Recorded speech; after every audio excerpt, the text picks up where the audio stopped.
Entre février 1990 et août 1991, plusieurs pays africains emboîtaient le pas au Bénin.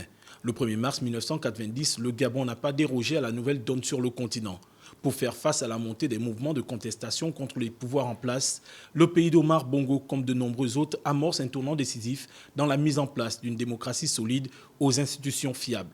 C'est ainsi que le président Bongo, ne pouvant déroger à cette norme désormais établie sur le continent, convoque la classe politique majorité, opposition à la conférence nationale. Je vous invite tous à vous rassembler, sans oublier, comme je l'ai dit, la sensibilité politique de chacun d'entre vous. J'ai pris personnellement, sans contrainte, la décision de proposer un ensemble politique.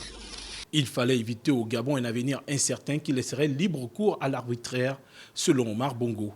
Pour travailler à la mise en place de ce nouveau système, il fallait faire preuve d'honnêteté, de franchise, d'humilité et d'objectivité.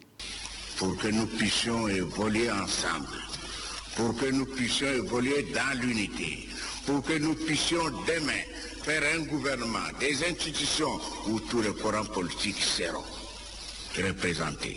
Tous les résultats de la conférence furent présentés au président de la République comme des propositions au sein d'un document dénommé Acte de la conférence.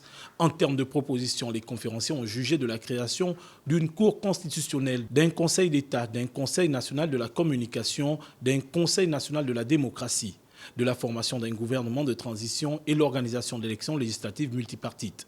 C'est ainsi que le Gabon s'est retrouvé sur la voie du multipartisme avec des institutions fortes. Si elle a entraîné la mise en place de plusieurs institutions, la conférence nationale a également permis la nomination d'un Premier ministre au pouvoir désormais renforcé.